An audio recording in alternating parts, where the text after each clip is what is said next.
오늘 31장 말씀을 봉독했죠. 지난주에 나눴던 말씀을 한 가지만 더 나누고 오늘 31장 말씀으로 들어가도록 하겠습니다. 지난주에 하나님 앞에 예배를 드릴 때 하나님 앞에 이제 그전엔 제사였겠죠. 그 제사를 드릴 때에 제물의 종류가 있다고 했습니다. 자, 첫째는 고기를 드린다고 했죠. 둘째는요, 빵을 드린다고 했습니다. 그리고 기름을 드린다고 했죠. 그 다음에 제사를 드릴 땐 항상 그 외에 하나님 앞에 전제로 드린다. 그래서 부어 드리는 제사, 부어 드릴 때 뭘 부었냐면 술을 부어서 드린다. 술도 그냥 술이 아니라 독주를 드린다. 이렇게 하죠. 독주. 독주라고 하는 것은 우리 그냥 예를 들어서 막걸리 하면은 이거 독주라고 하지 않죠. 근데 막걸리를 가지고 그 솥에 넣고 끓여가지고 그 증기를 받아서 모아놓은 것, 이런 것들을 독주라고 합니다. 때로는 뭐 수수 이런 거, 그런 걸로 만든 거를 고량주 이렇게 이야기도 하죠. 이런 걸 독주라고 합니다. 그러니까 하나님 앞에 제사 드릴 때에 그 광야에서 제사를 드렸을 때에도 하나님 앞에 독주를 드렸다는 거죠. 참 어찌 보면 굉장히 귀하고 구하기 힘든 그런 것들을 하나님 앞에 드렸다고 볼 수가 있습니다. 자, 그러면 그래서 이제 이 술에 대해서 말씀드리니까 많은 분들이 이렇게 생각하세요. 술을 마시는 것이 뭐 이런 건가? 이렇게 생각을 하시죠. 그래서 지난주에도 우리나라에 들어와서 다른 나라에, 예를 들어서 독일 같은 경우는 술이나 담배에 대해서 굉장히 자유롭지만 우리나라 같은 경우는 술이나 담배가 자유롭지 않다라고 하는 것은 우리나라 국민성이 그렇기 때문에 그래서 그랬다라는 것들을 말씀을 드렸습니다. 자, 그러면 성경 안에서, 성경 속에서 이야기하고 있는 술에 대한 생각을 우리가 다 정리를 하지 않고요, 한 가지만 좀 이야기하도록 하겠습니다. 사도 바울이 취했던 술에 대한 생각이 뭔가라는 거예요. 자, 그러면 사도 바울이 그런 그 민수기 말씀 28장 말씀 다 알겠죠? 알면은 그럼 우리도 하나님도 술 마시는데 우리도 술 마시자 이렇게 할 수 있을 것 같잖아요. 왜냐하면 성경은 이렇게 사람이 자기가 보고 싶은 방향으로 보고 풀면 그렇게 풀립니다. 저렇게 보고 싶으면 또 저렇게 풀립니다. 그런데 전체 문맥이라는 게 있죠. 이게 문맥이라는 것 속에서 하나님의 말씀이 무엇인가라는 것들을 꼭 생각을 해야 된다는 겁니다. 근데 이 민수기 말씀을 사도 바울이 분명히 읽었을 텐데 이 말씀을 읽고 사도 바울이 하는 이야기가 있습니다. 사도 바울이 디모데를 향해서 이렇게 이야기합니다. 너는 포도주를 가끔 써라. 그러니까 포도주를 가끔 마시라는 겁니다. 그래서 왜 포도주를 가끔 마시라고 하냐면 지금 네가 하나님 믿는다고 하면서 너무 거룩하게 살려고 그 속이 너무 안 좋아서 포도주를 조금씩 마시면 나을 그 병을, 그 포도주를 안 마시고 나는 그냥 이것도 거룩하게 살 거야 라고 하다 보니까 병이 더 깊어지지 않느냐. 그러니까 포도주를 마셔서 너의 그 배탈 나는 것들을 잘 이겨낼 수 있도록 해라. 이렇게 이야기합니다. 자, 그러면 다른 사람에 대해서는 이렇게 배려를 하고 이렇게 마실 것을 이야기하고 이거 마시는 게 뭐 취하고 뭐하고 이런 것들을 이야기하지 않죠? 그런데 그럼 본인에 대해서, 자신에 대해서는 어떻게 이야기하냐라는 것들을 보게 되면 놀라운 이야기를 하는 것을 볼 수가 있습니다. 사도 바울이 빌립보에 편지를 보내면서 뭐라고 하냐면 너희들의 모든 믿음과 재물과 섬김 위에 내가 나를 전제를 드릴지라도 나는 기뻐한다. 전제로 드린다라고 하는 것은 전제, 뿌려서 드리는, 따라서 드리는 제사잖아요. 뭘 따르겠어요? 자신의 피를 드린다는 겁니다.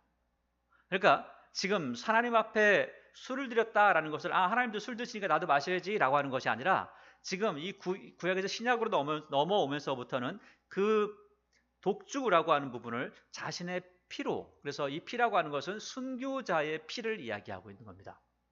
그 뒤에 보니까 디모데후서에서 자기가 정말 죽을 때가 됐습니다. 그래서 디모데에게 마지막으로 유언의 편지를 씁니다. 디모데후서에서 이렇게 이야기하죠. 전제와 같이, 전제와 같이 내가 벌써 부어지고, 전제와 같이 부어졌다라는 것은 이제 내 피가 다 빠져나가고 난 죽을 거야 라고 하는 것을 이야기하는 거죠. 나의 떠날 시각이 가까웠도다. 그러니까 이 술에 대해서 민수기에 있는 그 모든 말씀들을 사도 바울은 해석을 할 때, 자기 자신에게 적용을 할 때 다른 사람에게 적용할 때는 너는 건강을 위해서 이 정도는 마셔줘야 되겠다라고 이야기하지만 자기 자신에게 적용할 때는 나도 마시고 나도 취하고 나도 즐거울 거야 라고 하는 것이 아니라 전제와 같이 내 모든 피가 하나님 앞에 순교자의 피로 드려집니다. 하나님 봐두옵소서라고 하는 이런 신앙의 고백이 그 안에 녹아 있다는 겁니다. 그래서 우리가 술에 대한 부분들을 많은 것들을 생각하고 많은 분들이 또 특별히 뭐 교회 다니시는 분들이 이거 괜찮아. 여러분 제가 다시 한번 말씀드리지만 술 마시는 것이 죄는 아닙니다. 술 마시는 것이 죄는 아닙니다. 술을 마셔도 그것 때문에 천국 못 가 그런 건 아닙니다. 그러나 그러면 내가 술을 많이 마셔야 되겠다. 그럼 술을 많이 마셔서 득이 되는가? 사도 바울은 득이 되지 않는다라고 합니다. 특별히 우리나라에게는 그냥 사람들이 봐도 우리나라 사람들은 술, 담배 하는 거, 마약하는 게 도움이 안 돼. 다른 사람도 마찬가지지만 우리나라는 특별히 그렇다라고 할 정도로 그렇게 많은 폐해가 있었다는 겁니다. 그래서 우리나라 기독교인들은 술, 담배를 하지 않는 게 마치 성경에 나와 있는 것처럼 그렇게 돼 있죠. 그래서 다른 사람들이 술을 마시고 담배를 피는 것에 대해서 여러분들 상관하지 마세요. 그러면 누구한테만 적용하면 되죠? 나한테만 적용을 하면 된다는 겁니다. 사도 바울이 그러했던 것처럼 그렇다는 겁니다. 항상 건강을 챙기시는 분이 하나님이시고 사도 바울도 하나님의 그 마음을 따라서 건강을 챙기는데 힘을 다했다는 거죠. 31장으로 넘어가도록 하겠습니다. 31장을 보니까 31장의 1절에서 12절까지의 내용은 먼저 하나님께서 미디안 사람들을 쳐라라고 합니다. 성경에 보면 하나님께서 전쟁에 나가서 이 사람들을 죽여라라고 한 적이 몇 번 있습니다. 특별히 가나안에 들어가면 많은 사람들을 죽이게 되죠. 그런데 오늘 이 말씀, 특별히 31장 말씀에 미디안 사람들을 죽여라라고 하는 게 있고요. 또 미디안 사람들이 광야에서 이스라엘 백성들을 공격했던 사람들이 있습니다. 그 공격했던 사람들이 아말렉이라는 사람들이죠. 근데 아말렉과 미디안이라는 이 민족이 있는데 아말렉이라는 사람들과 미디안이라고 하는 사람들에 대해서 대처가 다른 것을 볼 수 있습니다. 이 아말렉인들에 대해서는 하나님께서 그냥 조금 둡니다. 조금 두고 그냥 둬요. 그런데 이 미디안 사람들에서는 바로 쳐서 진멸해라 라고 하는 것을 볼 수가 있습니다. 자, 그러면 왜 그런 일들이 있는가라는 거예요. 여러분, 사람이 살면서 사람들에게 당하는 것이 있습니다. 첫째는 폭력이라는 게 있죠. 그 폭력의 종류에는 그냥 단순하게 두 가지로 나눠보겠습니다. 하나는 육체적인, 진짜 내 손을, 어떤 발을, 어떤 도구를 가해서 뭔가를 충격을 주는 겁니다.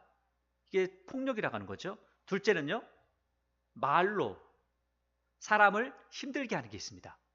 자, 그러면 뭐가 더 크다라고 말을 하기는 어렵죠. 그렇지만 그럼에도 불구하고 사람에게 더 많이 남는 건 뭘까요? 말로 하는 겁니다. 자, 그러면 아말렉 사람들, 이 사람들은 이스라엘 백성들이 가장 어려울 때 공격했던 사람들입니다. 그래서 하나님께서 아말렉을 진멸하라고, 정말 쟤들은 그냥 두면 안 된다라고 이야기하죠.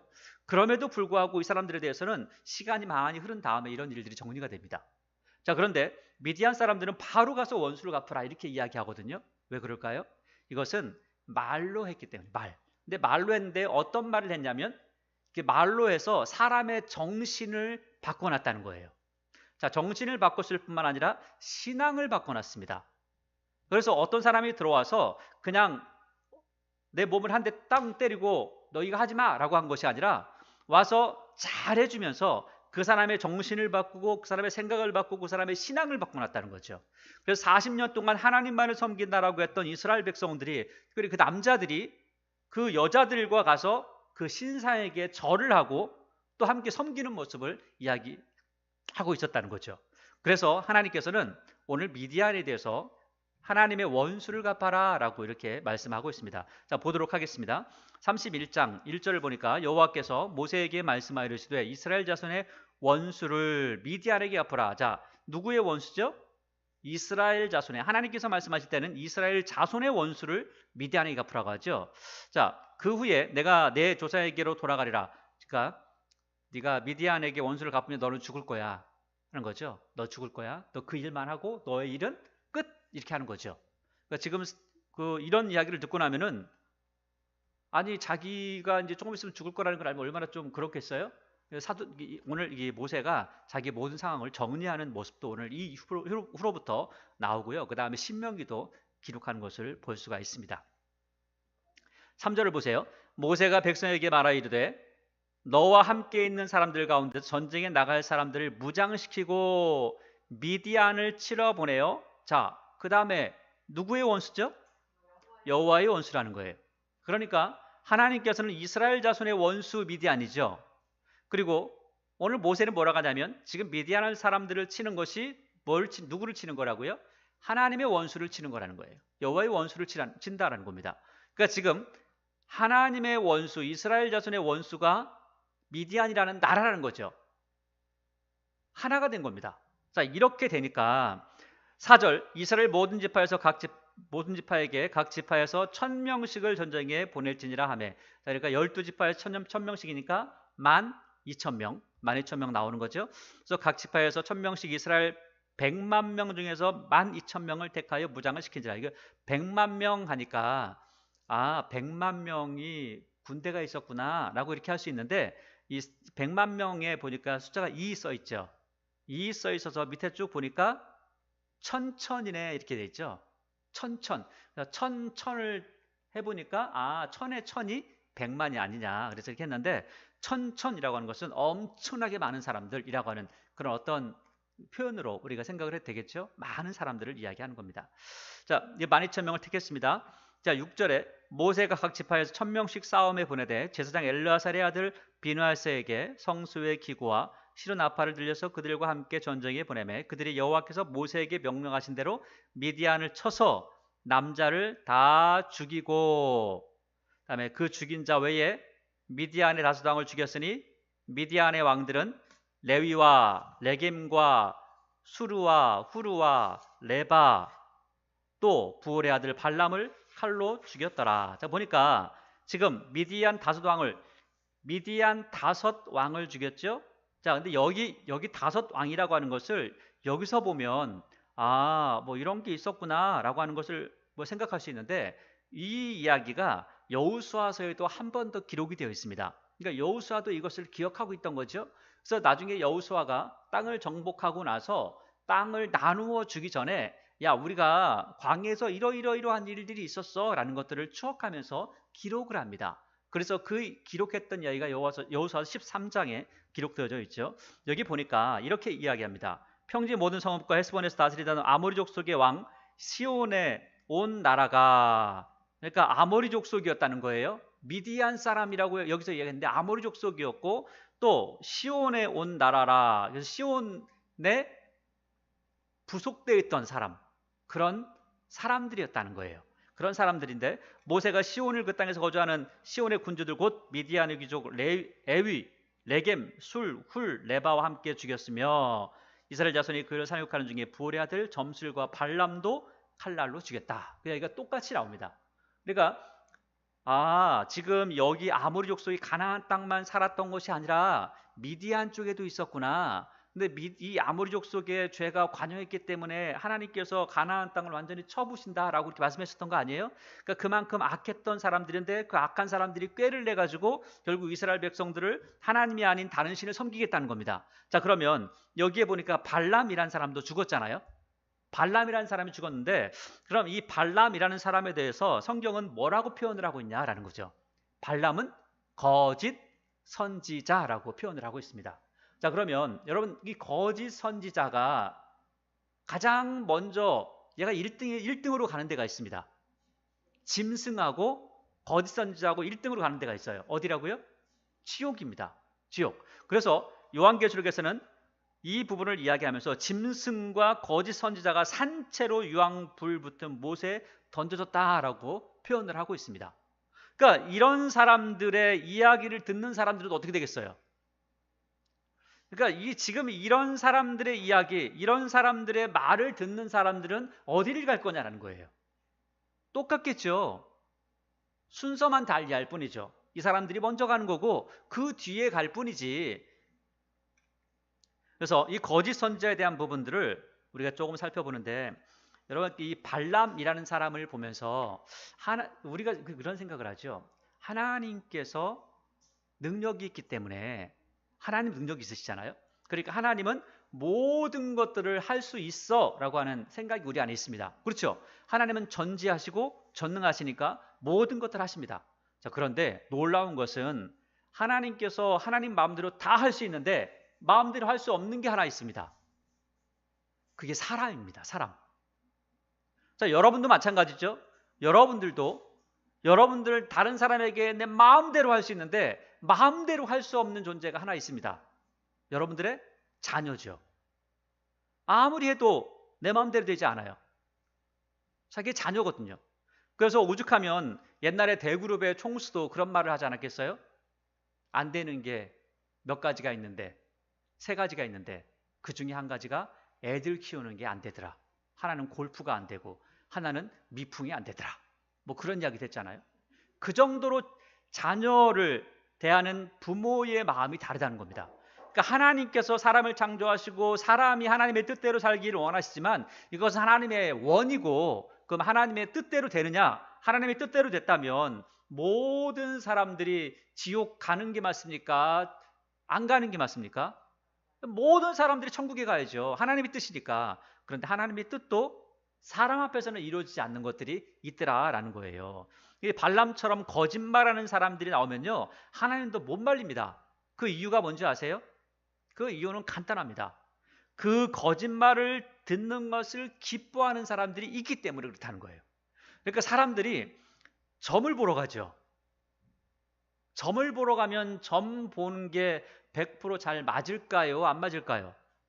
뭐 정치인들이 그런다고 하더라고요.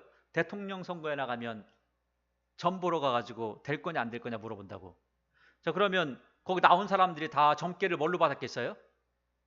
다 된다고 받았겠죠. 자, 그러면 나와서 다 됩니까? 아니죠. 그렇지 않다는 겁니다. 거짓말을 듣고 싶어하는 사람들이 있다는 거예요. 자, 거짓말을 듣고 싶어한다는 건 뭐냐면 내가 대통령이 되고 싶다는 그 욕심이 생기면 누군가 거짓말을 했을 때 아무리 봐도 난 될 수가 없음에도 불구하고 그 사람이 하는 말을 믿고 싶은 그러한 사람들의 욕심이 있다는 겁니다. 그 욕심 때문에 이런 거짓말하는 사람들이 나온다는 거예요. 그래서 이 거짓말하는 사람들이 뭔가 거짓말을 해도 나는 그것을 믿고 싶어. 그러니까 나는 그렇게 될 거야. 아, 저 땅이 오른데, 저 건물이 오른데, 저 사면은 오를 거래, 저렇게 하면 성공할 거래 라고 하는, 그래서 그 말을 믿고 싶은 사람들이 결국은 속고 싶은 사람이 그 안에 속아서 망하게 된다는 거죠. 그래서 예레미야서는 이렇게 이야기하고 있습니다. 예레미야서 5장에서 이렇게 이야기하죠. 이 세상에 하나님께서 보실 때 가장 놀랍고 가장 무서운 일이 있다는 거예요. 가장 놀랍고 가장 무서운 일인데 그게 뭐냐면 선지자들이 거짓을 예언하고 제사장들은 자기 권력으로 다스리는데 사람들은 와, 좋다 좋다 이렇게 한다는 거예요. 여러분, 그 이단 사이비 있잖아요. 이단 사이비에서 사람들에게 처음에는 뭐 간도 빼줄 것처럼 잘해주죠. 나중에는 모든 걸 다 뺏어가잖아요. 그런데도 좋다고 줍니까? 짜증내면서 줍니까? 좋다고 주잖아요. 놀라운 일이 벌어졌어요. 요즘에 보니까 요즘에 신옥주라는 사람 아세요? 신옥주 목사 해가지고. 근데 이 사람이 우리나라에 있는 사람들을 외국으로 옮겼어요. 거기가 천국이라고. 야, 근데 놀랍게도요, 거기 가니까 야, 뺨 때려, 뺨 탁 때리는 거예요. 그렇게 때려서 되겠어? 더 세게 때려요. 때리니까 뭐라고 해요? 나 왜 때려? 이렇게 하는 게 아니라 감사합니다. 누가 너희의 뺨을 칠지라도 너희들이 좋게 여기는구나. 그런 이야기가 실제로 성경에만 있는 것이 아니라 이 실제 삶 속에서도 일어나고 있더라는 거예요. 하나님께서 그래서 이게 무섭다는 겁니다. 하나님은요, 제일 하나님께서 보실 때 가장 끔찍한 게 뭐냐면 거짓말하는 목사들, 거짓말하는 선지자라고 하는 것들, 거짓말하는 집사들, 거짓말하는 성도들이 나와가지고 야, 하나님 믿으면 이렇게 되는 거야, 하나님 믿으면 이렇게 하는 거야, 그러면서 온갖 거짓말로 마치 하나님이 진짜 그렇게 하시는 것처럼 그렇게 하는 사람들, 그 사람들을 하나님께서는 가장 미워하신다는 거예요. 왜? 그 사람들 때문에 하나님에 대한 상이 완전히 깨어지기 때문에, 하나님이 누구신지, 어떤 분이신지, 어떤 일을 행하시는지 다 깨어지기 때문에 그렇습니다. 그래서 예레미야서 23장은 또 이렇게 이야기했죠. 사람들이 꿈을 꿨다. 나 봤어. 나 뭐 했어. 아, 당신 이럴 거야. 그래도 믿지 마. 절대 믿지 마. 이렇게 이야기하죠. 그래서 이 모든 이야기는 어디서부터 나오냐면 나중에 우리가 신명기를 보게 될 겁니다. 신명기에서 이렇게 이야기해요. 너희들에게 실제 네 눈앞에서 기적이 벌어져도 하나님 말씀 아니면 절대로 믿지 마. 왜냐하면 니들이 진짜 하나님 말씀을 사랑하는지 기적을 쫓아가는지 시험하기 위해서 그런 일들이 벌어지는 거야. 이렇게 이야기합니다.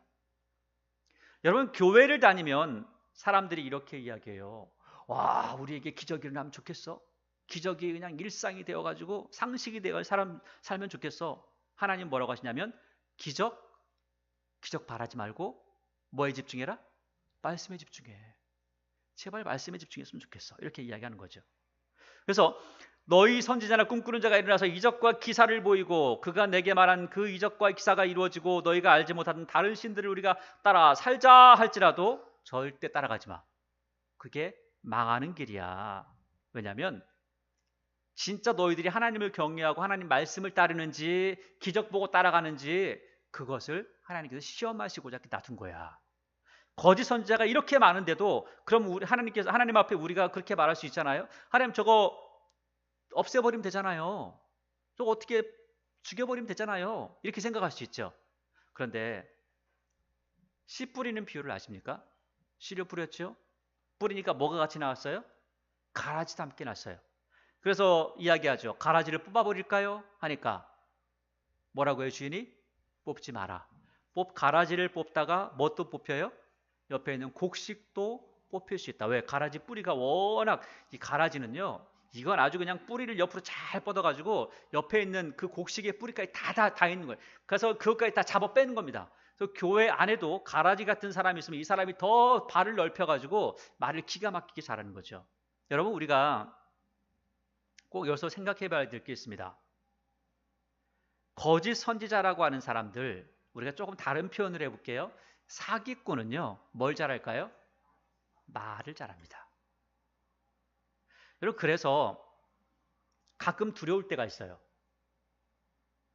어떤 사람이 만약에 저에게 정말 설교 잘하시네요 라고 한다면 굉장히 두려워할 일입니다. 왜 그럴까요? 설교는 말이 아니기 때문에 그렇습니다. 여러분들이 하나님의 말씀을 듣고 나서 야, 목사님, 역시 이렇게 하면 큰일 나는 거죠. 하나님 말씀을 듣고 나서 말씀이 머릿속에 남아야 되는 겁니다. 그리고 말씀이 머릿속에 남을 뿐만 아니라 말씀이 생활 속에서 적용이 되어져야 되는 겁니다. 그게 가장 좋은 설교자의 모습이죠. 나는 사라지고 누가 나타나야죠? 하나님이 나타나는 겁니다. 하나님만이 보여줘야 되는 거죠. 그런데 대부분의 많은 잘못된 사람들을 보면, 특별히 이단 사이비들을 보면, 그리고 정통교회라 하더라도 이단 사이비처럼 하는 사람들이 있다라면 그 사람들의 모습은요, 누가 더 드러나죠? 목회자가 드러납니다. 심지어는 예수님도요, 예수님이 드러나지 않았습니다. 더 나아가서 성령 하나님께서는 누구의 말씀만 한다고 그래요? 성령께서는 그분의 말씀을 하지 않아요. 누구의 이야기? 예수님께서 하신 말씀만 한다는 거예요. 예수님은요, 아버지께서 나에게 주신 이야기만 한다. 나에게 보내준 이유만을 행한다라는 거예요. 그러면 성령께서도 예수님만을 보여주고 예수님께서도 하나님 아버지만을 보여준다면 그럼 목회자가, 아니 여러분들도 마찬가지죠. 세상에서 누구를 보여줘야 될까요? 하나님을 보여줘야 되는 겁니다. 하나님이 어떤 분이신지를 알려줘야 되는 거죠. 여러분들의 유명세를 타는 것이 중요한 것이 아니라, 목회자가 유명세를 타는 게 중요한 것이 아니라 정말 하나님의 말씀이 무엇인지 그들의 신비에 새겨지게 하는 것이 훨씬 더 중요하다는 겁니다. 특별히 지금 코로나19 시기를 생각하면서, 이 시기를 맞이하면서 이것이 훨씬 중요하다는 것들을 우리는 깨닫고 있습니다. 왜냐하면 교회를 10년, 20년 다녔는데 어떤 사람들은요, 교회 가기 싫어가지고 어떻게 하면 교회 안 갈까? 야, 어떻게 하면 내가 이제는 좀 하나님하고 좀 굿바이 해볼까? 옛날에는 교회 한 번 안 나가면은 마음이 찔리고 뭔가 하나님이 나한테 벌 줄 것 같고 그랬는데 야, 한 번, 두 번 빠지고 10번을 빠져도 아무 문제가 없네. 그러니까 이제는 하나님 별로 이렇게 관심 없구나. 상관없구나. 뭐 믿음이라는 게 그냥 대충 이러다가 살면 되는구나. 아니, 나 좋을 대로 살면 되는구나. 라고 생각을 하고 교회에 대해서, 신앙에 대해서 너무나 낮은 수준으로 떨어지는 모습들을 볼 수가 있다는 거예요. 왜 그렇죠? 그동안에 눈에 보여지는 것, 뭔가 내 피부로 접촉했을 때 느껴지는 것, 이것이 신앙인 줄 알고 그렇게 살았던 사람들의 모습이 지금 결론적으로 그 사람들은 하나님을 떠나는 일들이 생기더라는 거예요. 그럼 하나님을 떠나지 않는 사람들은 어떤 사람들입니까? 하나님의 말씀에 집중하는 사람들이죠. 나는 기적 같은 거 원하지 않아. 내가 하나님 믿기 때문에 뭐 엄청난 것을 얻어서 다니는 게 아니야. 하나님 믿기 때문에 많은 것들을 소유할 수 있기 때문에 부자가 되기 때문에 그런 것이 아니야. 하나님의 말씀이 내 안에 있고 하나님의 말씀이 내 안에 있기 때문에 내가 천국을 누리고 그렇게 살아가는 거야 라고 하는 사람들. 그래서 말씀이 신비에 새겨진 사람들은요, 집에서라도 하나님의 말씀 보면서, 집에서라도 하나님의 말씀에 집중하면서 언제나 그 신앙을 더 굳건하게 지켜간다는 거죠. 그런데 말씀에 집중하지 않았던 사람들은요, 저기에 이상한 일이 있어. 야, 저기에 대단한 일이 있다고 하더라. 그거 따라갈 거야 라고 하는 그러한 엉뚱한 짓들을 하고 있다는 거죠. 그래서 이 말씀 똑같이 에스겔 13장도 이렇게 이야기합니다. 거짓 선지자들, 너네들 내가 경고해. 또 따라가는 사람들, 너네들도 내가 경고해. 너네 다 망할 거야 라고 이렇게 이야기합니다. 이번 세상이 잘 되는 게 중요한 게 아니고요, 하나님의 나라에 갈 수 있느냐 없느냐, 하나님께서 기뻐하시느냐 기뻐하지 않느냐라는 것을 우리가 꼭 생각하고 봐야 된다는 거죠. 그래서 마태복음에서 예수님께서는 산상수훈 속에서 이렇게 말씀하십니다. 거짓 선지자들을 조심해라. 조심해라. 걔들은 양의 옷을 입고 너에게 나와가지고 그냥 말로 해가지고 결국 너희를 다 뺏겨 먹을 거야. 노략질하는 일이다. 그러면서 하시는 말씀이 열매로 믿는 사람을 판단해야 되고, 또 한 가지는 주여 주여 하는 자마다 천국에 들어가는 것이 아니라 하나님의 뜻을 행하는 사람이 천국에 간다. 이렇게 말씀하시죠. 결국은 하나님의 말씀을 알아야지만이 그 말씀 안에서 하나님의 선하신 뜻을 이뤄갈 수 있지 않는가라는 것들을 우리에게 말씀하고 있는 부분이기도 합니다. 그래서 하나님의 말씀은 하나님의 말씀에 집중하고 하나님의 말씀을 사랑하는 사람이 결국 신앙으로 세상을 이겨나간다라는 것들을 이야기하고 있습니다. 그러면 하나님의 말씀이 없는 사람은 어떻게 될까요? 공허하죠. 어떤 일들이 벌어지면, 어떤 상황이 벌어지면 말씀이 없기 때문에, 그 말씀이 없기 때문에 흔들리는 신앙, 결국은 멸망하는 그런 자리까지도 갈 수가 있다라는 것들을 말씀하고 있습니다. 어찌 보면 이스라엘 백성들이 왜 다른 신들을 따라갑니까? 말씀에 집중하지 못하는 거죠. 말씀에 사로잡힌 사람이 누구죠? 모세 같은 경우는 말씀에 사로잡혔죠. 결국 말씀을 가지고 있는 사람은 변치 않습니다. 흔들리지 않습니다. 말씀이 없는 사람들은 흔들리게 되어 있죠. 오늘 이렇게 전쟁을 해서 전쟁을 이기고 오게 된다라고 하는 것을 이야기합니다. 그래서 13절을 보도록 하겠습니다. 이기고 돌아옵니다. 자, 12,000명이 가서 다 이기고 돌아오는 거예요. 13절. 모세와 제사장 엘르아살과 세중의 지도자들이 다 진영 밖에 나가서 영접하다가 모세가 군대에 지휘관 곧 싸움에서 돌아온 천부장들과 백부장들에게 노하니라. 지금 전쟁하고 돌아왔는데 화를 막 불같이 내는 겁니다. 모세가. 여러분, 모세가 화를 내는 적이 별로 없잖아요. 그런데 이게 화를 내는 거예요. 그래서 왜 화를 내는가라고 보니까 화를 내는 이유가 있었어요. 자, 15절을 보세요. 모세가 그들에게 이르되 너희가 여자들을 다 살려뒀냐? 보라, 이 여자들이 발람의 꾀를 따라 이스라엘 자손을 부올의 사건에서 여호와 앞에 범죄하게 하지 않았냐? 여자들에게 꼬임을 당해가지고 결국 다른 신에게 절하지 않았냐? 그러면 이 여자들이 와서 다시 이스라엘 백성 남자들을 또 꼬셔서 또 가지 않겠냐? 그 일을 또 당하려고 하냐? 너희 또 죽고 싶어? 너희 또 망할 거야? 라고 하는 거죠. 여러분, 그래서 신앙의 순수성을 지켜간다는 거는요, 굉장히 중요한 부분입니다. 여러분, 하나님께서 사람을 죽이고 싶어서 사람들을 죽여라라고 하는 것이 아니에요. 너희들의 신앙을 지켜가기 위해서, 너희들의 순수성을 유지하기 위해서, 너희들이 제발 좀 신앙을 잘 지켜가기 위해서 그런 일들을 했으면 좋겠어 라고 말씀하고 있는 거죠. 그래서 결국 17절, 그러므로 아이들 중에서 남자는 다 죽이고 남자와 동침할 사내를 아는 여자 다 죽이고 남자와 동침하지 아니할 사내를 알지 못하는 여자들은 다 너희를 위하여 살려둘 것이니라.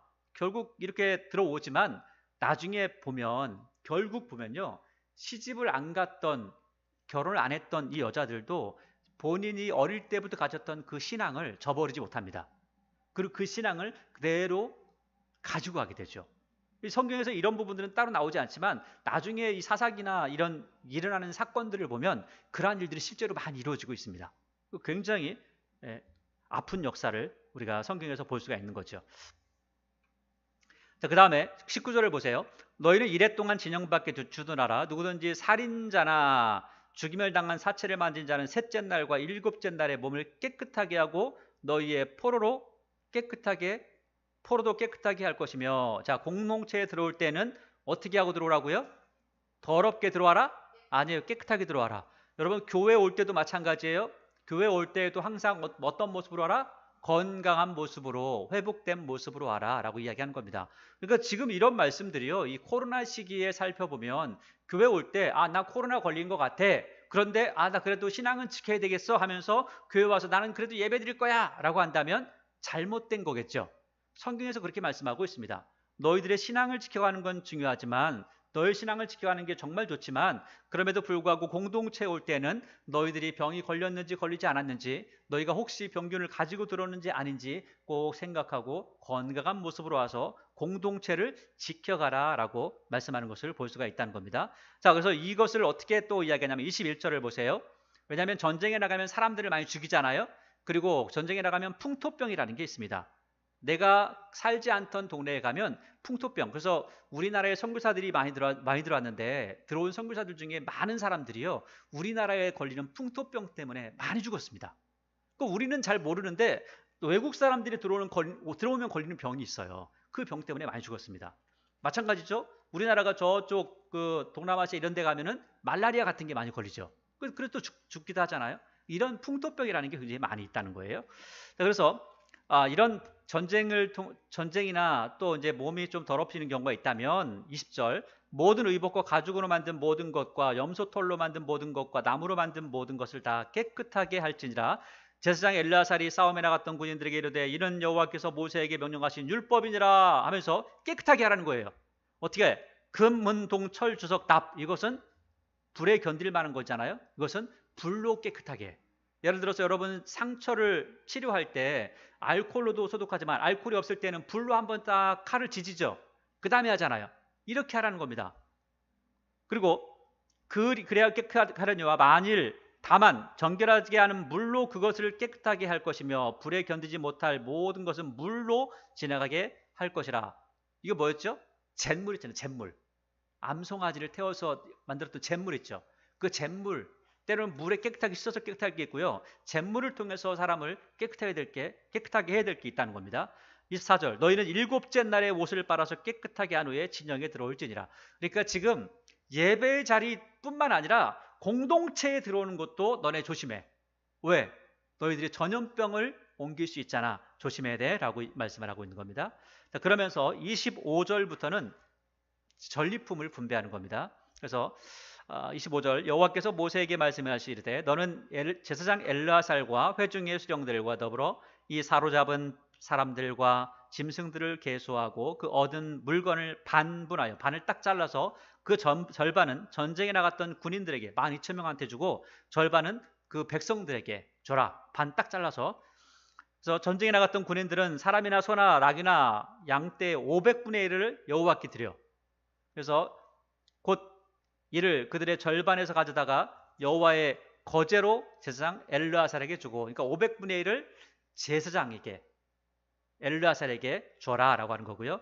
30절, 또 이스라엘 자손이 받은 절반에서는 사람이나 소나 낙이나 양떼나 각종 짐승 500분의 1이 아니라 50분의 1, 너희들이 수고한 게 별로 없으니까 그것도 50분의 1을 가져다가 여호와의 성막을 맡은 레위인한테, 왜 레위인은 더 많으니까 레위인들에게 줘서 먹고 살 수 있도록 해줘라 라고 하는 거죠. 그래서 그 이야기를 쭉 이야기하고 그 다음에 48절을 보세요. 군대의 지휘관들 곧 천부장 백부장들이 모세에게 나와서 모세에게 말하되, 모세가 있는데 전쟁했던 사람들이 나온 겁니다. 가지고 말을 하는 거예요. 뭐라고 하냐면, 당신의 종들이 이끈 군인을 계수해 보니까, 사람들 숫자를 세 보니까 우리 중 한 사람도 충나지 아니하였기로. 자, 12,000명이 나갔죠. 전쟁을 했어요. 이겼어요. 완전히. 그런데 사람이, 우리 쪽 사람은 죽었어요, 안 죽었어요? 한 사람도 안 죽었다는 거예요. 이야, 이걸 딱 보니까 기가 막히지 않았겠어요? 아니, 전쟁을 했는데 우리 한 사람도 안 죽었어. 이게 너무 기가 막히니까 사람들이 생각한 겁니다.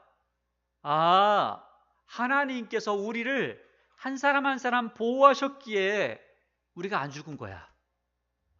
그러니까 한 사람 한 사람 하나님께서 우리를 보호하셨으니까 우리가 안 죽었으니까, 그러면 어떤 생각이 들겠어요? 그 너무너무 감사하잖아요. 그러니까 하나님께서 우리를 덮어주셨던 그 사랑이 너무 감사합니다. 그러니까 그 한 사람 한 사람 죽지 않은 것에 대한 감사의 제사와 제물을 하나님 앞에 드리겠습니다 라고 하는 거예요. 그 내용이 50절입니다. 우리 각 사람이 받은 바 금패물 곧 발목걸이, 손목걸이, 인장반지, 귀고리, 목걸이들을 여호와께 헌금으로 우리의 생명을 위하여 여호와 앞에 속죄하려고 가져왔나이다. 여호와 앞에 속죄한다 라고 하는, 이게 우리 말이 번역이 그런데 속죄하는 것이 아니라 이거죠. 내가 하나님께서 나를 이렇게 보호하신 그 보호하심에, 내 생명을 보호하심에 너무 감사해서 감사 예물을 드립니다 라고 하는 거예요. 감사 예물을 드립니다. 51절, 모세와 제사장 엘르아살이 그들에게 그 금으로 만든 모든 폐물을 취한즉 천부장과 백부장들이 여호와께 드린 거제 금의 도합이 16,750세겔이니 군인들이 각기 자기를 위하여 탈취한 것이니라. 모세와 제사장 엘르아살이 천부장과 백부장에게서 금을 취하여 회막에 들여 여호와 앞에 이스라엘 자손의 기념을 삼았더라. 이렇게 이야기하죠. 자, 그리고 나서 이 32장 이야기는 간단하게 말씀을 드리도록 하겠습니다. 지금 시온이라는 사람이 다스렸던 지역이 있죠. 그다음에 바스왕 옥이 다스렸던 지역이 있죠. 이 지역이 가나안 땅 반대편에 있는 땅입니다. 그러니까 동쪽 편이에요. 근데 이쪽 편의 땅이 굉장히 넓거든요. 이 넓은 땅을 건너서 지금 이스라엘 백성은 어디로 가요? 가나안 땅으로 가는 겁니다. 그러니까 지금 이 넓은 땅을 다 정복했는데, 정복한 땅을 두고 가긴 너무 아깝잖아요. 그러니까 르우벤 자손과 갓 자손과 나중에 이 므낫세 므낫세 지파의 반이 딱 모여서 우리가 여기 살고 싶다 이렇게 이야기하는 겁니다. 그래서 모세에게 와서 이야기하죠. 32장 1절에 르우벤 자손과 갓 자손은 심히 많은 가축대를 가졌더라. 그들이 야셀 땅과 길르앗 땅을 본즉, 길르앗 땅이라고 하면은 여러분 잘 이렇게 좀 찾기가 힘든데, 자 뒤에 좀 봐주세요. 길르앗 땅 하면 찾기가 좀 힘드실 텐데, 여러분들 보면 바산의 암소라고 하는 그런 이야기를 들어본 적이 있으시죠? 바산의 암소. 이 바산의 암소라고 하면, 바산의 암소는 풍요의 상징입니다. 그러니까 바산이라는 지역은 굉장히 풍요로워서 이 소들을 키우기에 너무나 좋았던 지역. 그래서 소들을 키우면 소들이 살이 엄청나게 찌는 지역이 바산이라는 지역이었다는 거예요. 이게 이 길앗 이쪽 동쪽 땅이거든요. 그러니까 이것을 이 지역을 보면서 이제 탐이 났던 거죠. 그래서 여기서 우리가 하나님을 섬기고 있습니다. 우리가 여기 살고 있습니다. 라고 이렇게 이야기를 하는 겁니다. 그래서 4절을 보세요. 곧 여호와께서 이스라엘 회중 앞에서 쳐서 멸하신 땅은 목축할 만한 장소요. 당신의 종들에게는 가축이 있나이다. 이렇게 하고 요단강 건너지 않겠습니다. 라고 하니까 모세가 또 불같이 화를 냅니다. 너희가 어쩌면 그럴 수 있어? 지금 너희들이 이렇게 하지 않는 바람에 우리가 한번 망한 적이 있잖아. 또 이런 일을 당할래? 하면서 굉장히 화를 냅니다. 그러니까 15절을 보겠습니다. 그 이야기를 14절부터만 보도록, 14절부터 15절 볼게요. 보라, 너희는 너희의 조상의 대를 이어 일어난 죄의 무리로서 이스라엘이 향하신 여호와의 노를 더욱 심하게 한도다. 너희가 만일 돌이켜 여호와를 떠나면 여호와께서 다시 이 백성을 광야에 버리시리니 그러면 너희가 이 모든 백성을 멸망시키시리라. 그러면서 지금 불같이 화를 내는 거예요. 너네들이 이렇게 하니까 또 망해 라고 하는데, 사실은 이 사람들의 마음은 그런 마음이 아니었어요. 우리가 가서 다 정복한 후에 갖겠습니다 라고 하는 거예요. 그 이야기를 그 뒤에 쭉 이야기합니다. 그 이야기를 하니까, 자 18절을 보세요.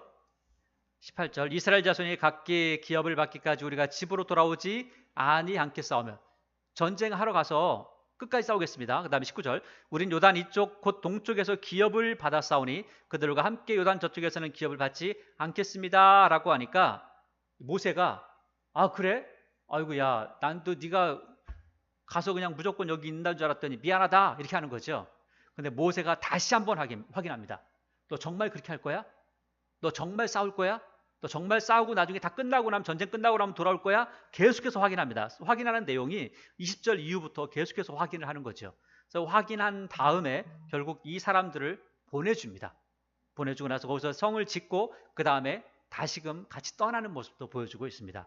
여러분, 이 이야기는 우리가 이제 먼저는 우리가 술에 대한 문제를 잠깐 다뤘죠. 그 다음에 또 한 가지는 우리가 거짓 선지자, 하나님의 말씀을 어떻게 들을 것인가 라는 것에 대해서 생각을 해보았습니다. 여러분, 하나님의 말씀을 들을 때에 그 사람이 이야기하는 화려한 미사 어구에 빠지지 마세요. 그리고 뭔가 이 사람이 인용하는 엄청나게 어려운 것들, 저 사람 정말 유식한 것 같아, 그런데 빠지지 마세요.